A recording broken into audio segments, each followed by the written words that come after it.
Hi, everyone. Welcome to our One World Energy Encounter with the Zohar.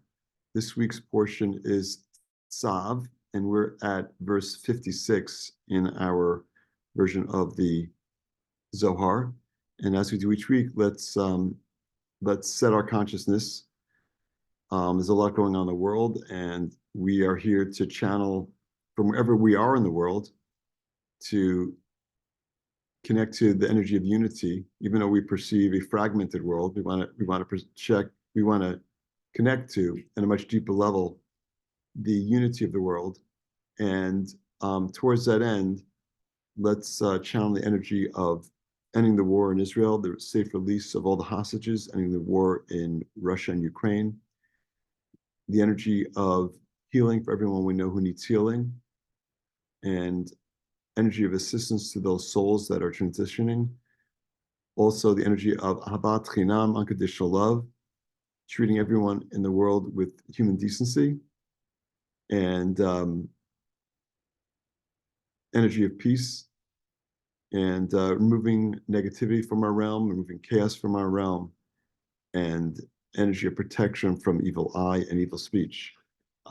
Inviting in the Kabbalistic lineage of the Rav and Karen and Michael, Rabbi Shlag, Rabbi Brandwein, the Riyah Kodesh, the Ramchal, Rabbi Tarfon, Rabbi Mezulai, Rabbi Menachem Mendel of Vitebsk, Rabbi Kolonimus Shapir Piasetzna, the Baal Shem Tov, Rabbi Shimon Bar Yochai and all the students, Rabbi Mordechai of Chernobyl, one soul with Yosef at Tzaddik, Joseph the Righteous in Shem. Also, today's the anniversary of elevation for Rav David ben Tzvi Elimelech of Dinav. So we have his assistance too on this 19th day of Adar Sheni, the second month of Pisces. It's a leap year, so we have 2 months of Pisces, a full 60 days of Pisces. And again, in this month, we have the ability to connect to the highest realms. And so there's an extra special opportunity to channel the energy of miracles and to channel the energy of healing and fulfillment and all the things that we're looking for the world and peace. Okay. Verse 56. Would someone like to volunteer to read English verse today? Thank you, Roshan. Verse 56. V'it hash batat melacha kagon shor, di'it le ol, v'chamor di'it le mas'oi, ben ol malchut shamayim, kagon tefillin, ben ol malchut abodat kochavim, kafum avadaihu, V'ilein yomin it lon hashbatat malacha v'naicha. Mandala it asak ba'oraita uva fikudin. It le ol malchut avodat kochavim. Umand it asak ba'oraita uva fikudin. It lon ol malchut shamayim. De'ihi ke badra'a malchut shamayim it kri'at. Roshan, we're going to go slow here. Wait, you're actually on mute, I think. All right. Verse Good. 56. Yes. All should rest from their work on Shabbat and holidays, each according to its own aspect, like the ox that carries a yoke and a donkey that carries a burden. Okay, so that's an interesting analogy there. Well, let's talk, maybe to understand that analogy, we need to just kind of dissect this verse. All should rest from work. So all would be every soul on the planet. Okay? And it's not even to the exclusion, it's not even just limiting it to humankind, it sounds like. It's just all should rest from their work. First of all, what is work? Now we think of work as like, the 40-hour work week in this country, I guess 35 hours in some others, in some professions, they wish they could get off after 40 hours. They work a lot more than that. They used to be saying like, well, it used to be the case that some of the highest paying jobs, you were working 60, 70, 80 hours a week. And when you looked at your per hour compensation, you weren't really making that much, but you were making a lot considering the hours you were working. And there still are professions like that. But that aside, like, what does it mean work? Like, we're thinking work as in, working, going into the office or, going to see patients or customers or clients or, pouring cement. That's what we see as work. But I think we have to have a much more expansive view of that. So I just want to leave the door open to like what else that might be. It might be, when we talk about work, it might be, again, we're at verse 56 in volume 14 of Tzav. Work might be just engage in the 1%. It could be the spiritual work, but I don't think it is. But like, let's think in terms of work as being a very expansive. So the idea is that we should find time to rest from work. Now, the Zohar doesn't go into it, but Rav Ashlag said, well, what this is referring to is, go ahead, on Shabbat and holidays. Can I ask a quick question? Does this have to do Make it with, slow, it's okay. yeah, does this have to do with specifically the energy and the attention that we put on Shabbat? And I'm asking that just because I remember hearing somewhere or seeing somewhere a quote from the Ari that said that you should at least give something like very small, like 5 minutes attention to Shabbat at the very least. And that just puts a whole different perspective to me on what this is about. Right. So what was the first question you asked? I got caught up in your second one. What was the first question before the 5 minutes? Oh, it was just that it has to do with how much attention or what kind of attention you put on. Yeah, so I think that this ultimately is going to boil down to where your consciousness is. Because arguably, it all boils down to where your consciousness is. It's like we have one consciousness for the work week and another consciousness for Shabbat and holidays. We have one consciousness for having a meal with family and another consciousness for, brushing our teeth. I mean, everything we do, we want to be conscious of. We want to be present to what's going on. I think ultimately this is what the Zohar is getting to. You could look at it like it's a religious directive. And as we walk through this paragraph, it's going to look like it's a religious directive, that you need to do this and do that. But ultimately, you can be told to do things all the time. It's not a matter of what you're doing. It's a matter of where your consciousness is. And that's, I think, the crux of all should rest. It's like rest from what? Well, the busyness that we're engaged in during the week. Like the Shabbat is, and we've talked about this many times, but Shabbat is this 25-hour period of time, which is and it says on Shabbat and holidays, these are unique windows in time. They're time-based spiritual opportunities. So there are benefits. There is energy that's available to us in those windows of time that is not available the rest of the week. Does that make sense? And so to the degree that we even spend 5 minutes on Shabbat with an appropriate consciousness, we're tapping into that extra energy, those extra benefits, the extra assistance that we have in life. Now, one of the things that our teachers teach us is that, well, that energy starts coming in actually on Friday. It's one of the reasons why I originally started this class on Fridays, because I found that I was working into the afternoon, and I didn't want to work into the afternoon. I wanted to rest. Rest from what? I mean, we think is rest just like kicking back in the recliner, or is rest, not being engaged in work? So I really think you could do it in the recliner too, but I really think it's just disengaging from work, whatever that is.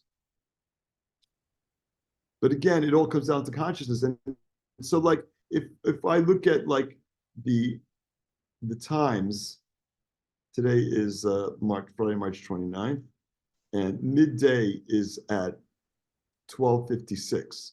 So at midday, and we're about 12:30 local time, Chicago time. So at midday, right before class ends, the energy of Shabbat is already starting to infuse our realm. And that's why there are people who, after midday on Friday, stop working.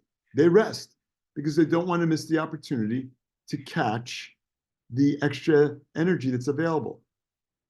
And what's one of the primary features of that energy? It's the energy of the Garden of Eden. It's Gan Eden. It's the Garden of Eden. And what's available to us in the Garden of Eden? The tree of life.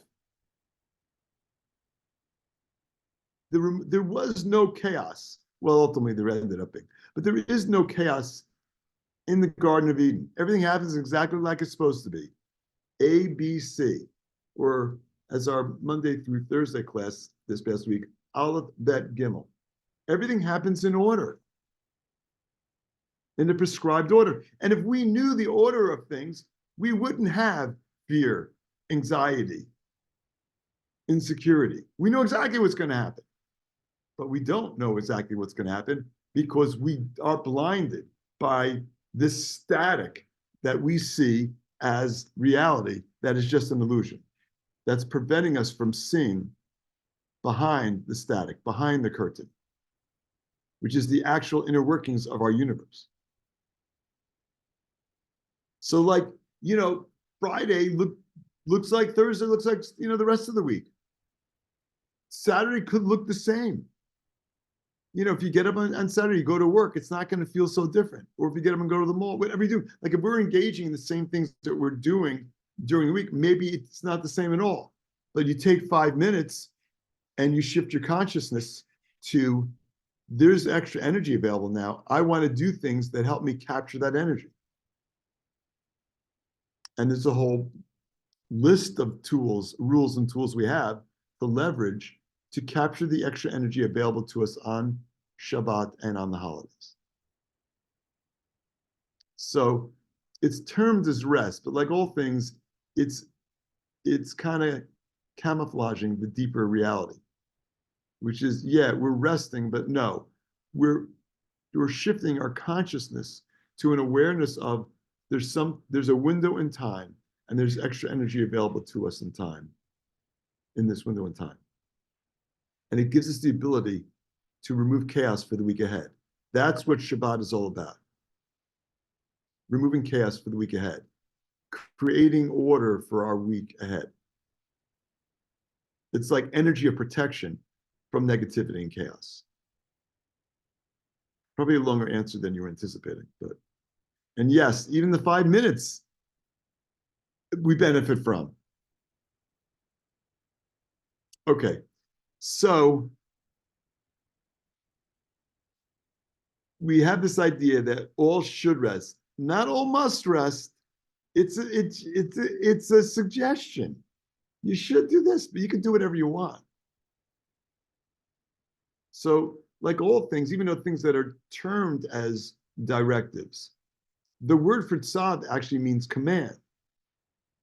The Creator tells Moses to command Aaron, the high priest, and his sons, who were the other priests, to do sacrifices. This week is all about sacrifices.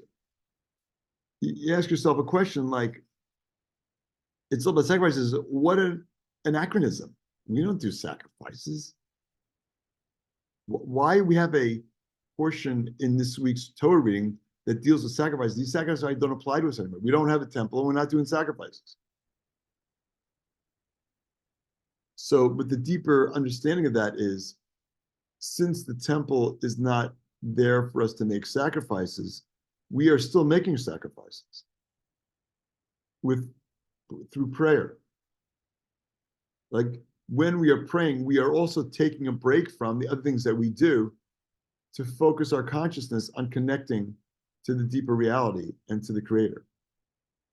And connecting in a way to remove negativity, which is what the sacrifices were about. The sacrifices were all about, and this week's portion, we're not reading them, but this week's portion of the Zohar talks about, using birds for elevation offerings, and the different offerings that were given to remove or to accomplish certain goals, certain spiritual goals. So it's very, actually, even though we're not doing the sacrifices, the fact that we're studying them is as if we are connecting to the same energy. You can make the sacrifice, or since you can't, you can study in the Zohar the energy of those sacrifices, and you are connecting to that same energy. So this is, again, if you want to look at this as literature, then it kind of stops there. But if we look at this as working with energy, then when you study about sacrifices, you're actually making the sacrifices. You're connecting to the same internal energy of the sacrifices by studying the Zohar of sacrifices. And when you study a Zohar that talks about the work resting on Shabbat, you're connecting to the same energy that's available to us on Shabbat through the Zohar. So even though the energy of Shabbat hasn't begun to infuse our realm and won't start till about 12:56 local time at midday, wherever midday is, wherever you are, that's when on Friday, Shabbat starts to infuse your realm. So even before that, we're already connecting to that energy by virtue of this section. So the Zohar goes on, it says, all shall rest from their work like the ox that carries a yoke. Can anyone tell me what a yoke is? Just share, just yell out. What's a yoke? What is an ox that carries a yoke? It's If the you harness think they of- use to pull whatever they use to unearth the soil. It's kind of the harness that's on them that, yes, it could be for plowing. I think typically it is. But as I understand, there's like a 2x4 over the back of the ox, and who's ever steering it is using that to direct the ox. Okay, as the ox is plowing the field. Like, how does the ox know to draw a straight line? It doesn't. Someone's got to direct the ox, and you direct them with that yoke. I'm not joking when I say that back in the day when I would study things that referred to Ol Malchut Shemayim, the yoke of heaven, which is a common reference, I assumed it was like an egg yolk, like the only yoke I knew. I mean, I never plowed a field with an ox. So is it really about the ox that carries the yoke? This is making a comparison. All should rest from their work on Shabbat and holidays, like the ox that carries the yoke. How does that work? What does that mean? How do you rest from work like the ox does their work? Or in this case, like the ox that is perhaps not doing its work because they're resting on the Shabbat. Is that what it's saying? All should rest like the ox rests? All should rest from the work like the ox that carries a yoke. Wouldn't it say all should rest from the work like the ox that's resting from its work of carrying a yoke? Why the ox and why the yoke? Or the donkey that carries a burden. So at a certain level, we're not going to have our ox and our donkey do work on those days either.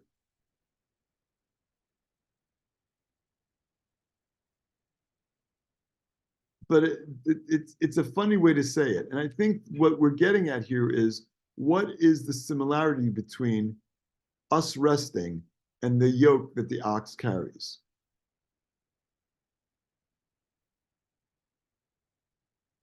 It should have said, all should rest from the work like the ox that doesn't carry a yoke. But instead it says the ox that carries the yoke. Right? Am I off on my reading of this?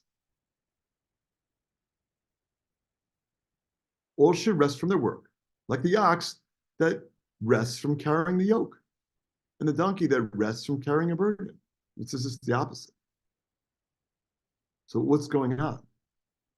So in a much deeper way, the burden is our burden of the work that we're doing during the week. And what's the yoke? And what's the similarity of the yoke, the burden? The yoke is like we have a choice. We can have a 1% consciousness, or we can have a 99% consciousness. And by the 99% conscious, I mean, in terms of work, using the rules and tools to elevate our soul. That's what the yoke is. It's like, I'm going to pray. I'm going to use my connection book, my Siddur, and I'm going to pray. I mean, if I want to have a conversation with the Creator, I can have a conversation with the Creator. I don't need a prayer book to do that. So, like, what am I doing when I have the prayer book? Well, these are prescribed series of verses that we read to accomplish certain spiritual goals. But I don't really necessarily see that right away. It's kind of like the burden that I assume. By the same token, I'm going to observe certain restrictions on Shabbat, but it's kind of a burden that I assume. It's the yoke that I am taking upon myself that's going to direct me on a certain path. Just like that yoke is used to direct the trajectory of the ox as he plows the field, so too do the restrictions, do the rules and tools that we observe direct us on our path.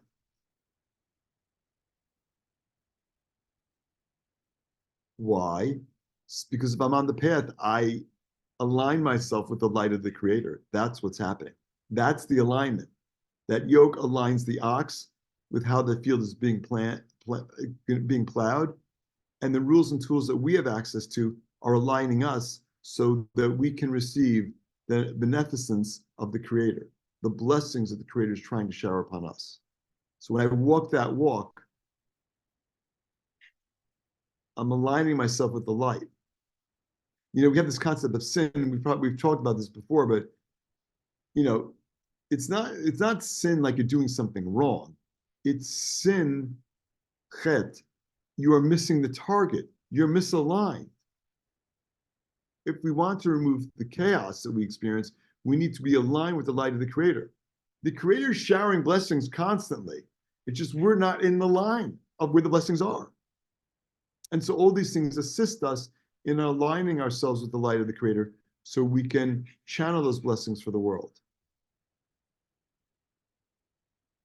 Just like the ox that is being directed by the yoke, and the donkey is carrying its burden, is also furthering certain purposes.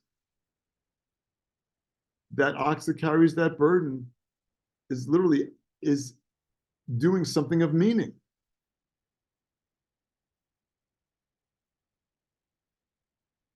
Just like sometimes we do things that I don't know what it really means, so maybe I shouldn't do it. But some of the things I'm doing, I know that meaning. I'm reading the Zohar. I'm with the consciousness of channeling light to the world. You know, the donkey doesn't understand that, you know, people are depending on him arriving with that load of food. He doesn't necessarily have that consciousness. So like many times the things that we do, we don't have a consciousness of understanding that this is actually bettering the world. Any questions about that? Okay, let's continue. This is also. Roshan, are you, just make sure, Roshan, that you, I think you're muted.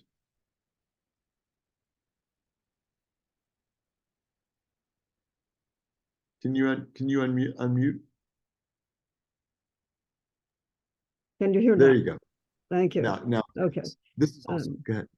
This is also the case among those who take upon themselves the yoke of the kingdom of heaven, such as tefillin. Okay, so it's also the same. This is also the case of those who accept the yoke of the kingdom of heaven. This is all Malchut Shamayim. What does it mean to accept the yoke of the kingdom of heaven? Again, it's not an egg yoke. I'm not strapping a harness or wooden board on my back to be steered, am I? Well, no, and yes. Because when I accept the rules and tools, I am walking in alignment. I'm staying on what we call the path, the derech. That path is delineated by those rules and tools. And so when I accept upon myself these rules and tools that don't seem to make logical sense, logic. There's that thing again. That's the tree of knowledge of good and evil. Things are good, things are bad. It's like, doesn't make sense. I want to be beyond that. I want to be connected to the tree of life. When I do that, I'm accepting upon myself rules and tools that assist me in aligning myself with the light of the Creator so that I can channel blessings for the world. That's what we mean by accepting the yoke of the kingdom of heaven. And now the Zohar gives us an example. Go ahead.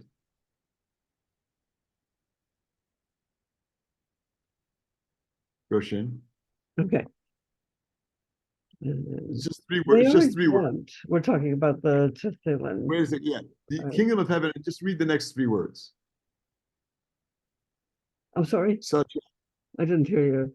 Okay. Yeah. So the next three words are such as tefillin. Okay. So what does that mean? What does that mean, such as tefillin? It said, they are exempt on Shabbat and holidays, or the yoke of a heathen kingdom. Okay. So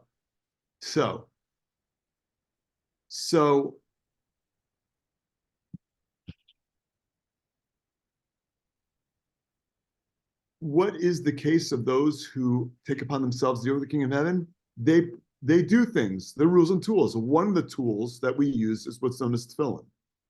These are also the Latin, I think it's Latin, but it's phylacteries. These are these leather boxes with verses from scripture written on parchment in these leather boxes that some people put on every day except Shabbat and holidays. So like if you put on phylacteries, if you put tefillin on, it's not like you can look at this and say, well, like it's making the sun shine more, or it's, removing, ending plagues or ending war. Do we see that connection? We do not see that connection. Do we see that it's helping us more fully manifest our souls? We don't see that cause and effect, but that is the effect. When you put on tefillin, you are manifesting the best version of your soul. That's what's taking place. So it's like, to a certain degree, it's like the yoke of the kingdom of heaven. I'm making use of rules and tools to align myself with my soul, align myself with the light of the Creator.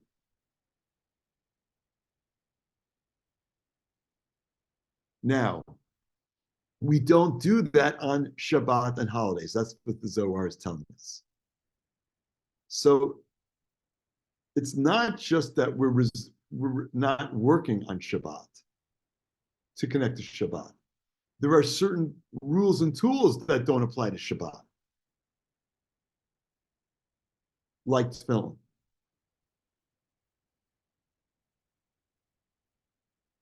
So this whole section, I really thought we'd get further, but it doesn't look like we're getting too far. This whole section, there's so much packed into it. This whole section is saying, like, where our consciousness is different. There are different rules for the week, and there's different rules that apply to Shabbat. Why don't I put tefillin on Shabbat?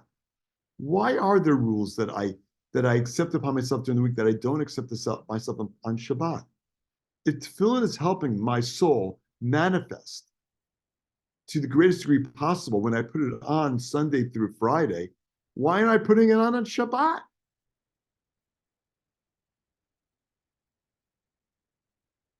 If it's good, it's good. Why wouldn't it be good on Shabbat? The level of energy in Shabbat is a lot stronger. It's different than during the week. That's right. The level on Shabbat, they don't even work.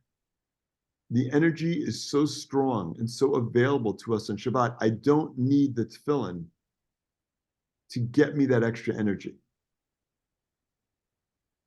And I should be in fully, like you said at the beginning, on Shabbat, I should be in fully, I should be in alignment with the light of the Creator, that I shouldn't be thinking of anything else. So I shouldn't be Well, thinking of work. During the week, yeah. I'm thinking of work, so. Yes, exactly right. Exactly right. Exactly right. Now, by the way, this also helps to explain, well, generally it's men that put tefillin on, not women. There are examples of women that do, but those aside, if it works for men, why won't it work for women? They don't need the extra to connect to the energy. They are the elevated half of the soul. They are more elevated than males. Males need the tefillin to get to the same place that women are already starting at.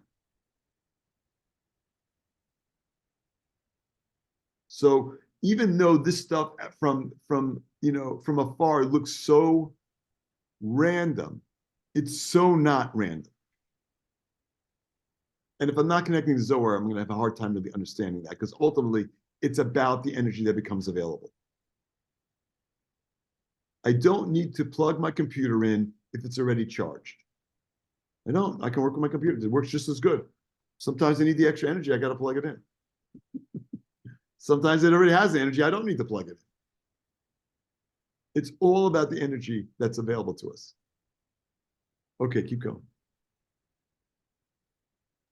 Everybody, according to their actions, have rest from their work. Okay, so like there's always this rest. Again, you can't, think about like what it's like at times to like sleep. For some, maybe it's they can't fall asleep. Well, some people fall asleep and stay asleep the whole night. They're great. There's that category. For many others, they can't fall asleep, or they can fall asleep, but they wake up in the middle of the night with their mind racing.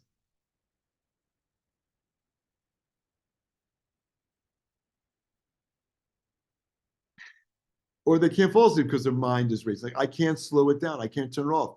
So,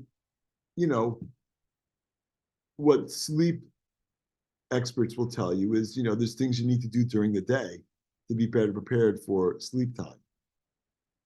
And there's also things you can do at bedtime to also better prepare yourself. No blue screens, no overstimulation. The bed, don't do things in the bed that, there's only two things that should ever be going on in a bed, basically, and one of them is sleep. So like, you don't want to associate the bed with other things. These are like cheats on consciousness, because if I really could direct my consciousness, I would direct my consciousness from 11 to 7. No work, just dreams. No mind racing about the stuff I'm doing during the day. It's like classic compartmentalizing. We compartmentalize things so that we do things at different times. I want to be able to do the same thing with my consciousness. I want to comport my mind to what's appropriate to the moment. When I'm sitting with my partner, I want to be present to what's going on, not to what happened at work. When I'm enjoying a bowl of soup, I want to be present to what's going on with that soup, the flavor, the temperature, how it makes me feel, When I'm on Shabbat, I want to be present to the extra energy that's there. And I have rules and I have tools to assist me with that. Everybody, according to their actions, have rest from their work. Move beyond where our consciousness is, where it's engaged in other things. And be present to the specific windows in time that are available. And it's not only just like, I don't want to be thinking about work. I want to be present to the energy that's there.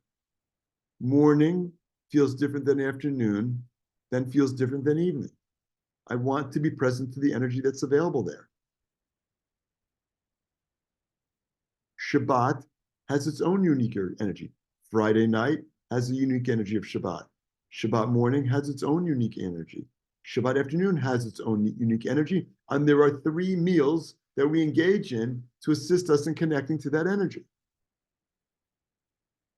I'm sure I've said this before, but when I was a kid, I just assumed that Friday night felt special because I was hanging out with family. We had a great big dinner together, dessert, and chilling out. I just assumed it was that. It's not that. That helps. It's not that. It's those things are assisting us in connecting to the energy. Why is it that we have special clothing sometimes and special food sometimes on Shabbat and holidays? Because those are the physical channels that assist us in internalizing the energy that's available. When you use something special, you're connecting to the energy, that special energy. Ron, I see your hand up. Hi. Could you hear me? So I was gonna say, do you hear an echo? Slight. Okay, hold on.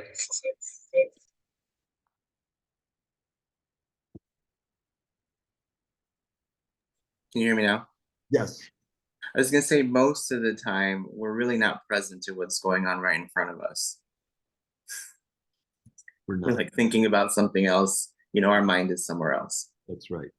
And so really the power and opportunity that we have through this section of the Zohar, and the reason why it's presenting to us today in this way, is to wake us up in that way, wake us up to the opportunities that are there at every moment. I had a conversation with a student earlier today who was sharing some really painful things that have gone on in their life and that continue to go on. And I understand we all have pain, but we don't have to suffer. Pain is inevitable. Suffering is not. We did not come here to suffer. We came here to grow. And with that growth comes pain.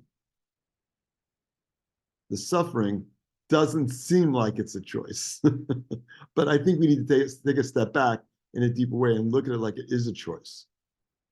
The pain isn't. And so to Ron's point, there are things that are going on and opportunities that are available to us all the time. And if we want to manifest more light, if we want to manifest more blessings, if we want to move beyond the painful experiences and challenges that we are experiencing right now, we want to be aligned with the light. We want to align our consciousness with what's going on, both on a time-based way and just in general. We're here to grow. The challenges assist us in growing. The rules and tools assist us in growing in a more quick way with less suffering by tapping into the extra light that's available to us. Okay, let's wrap up the English. Go ahead, Roshan.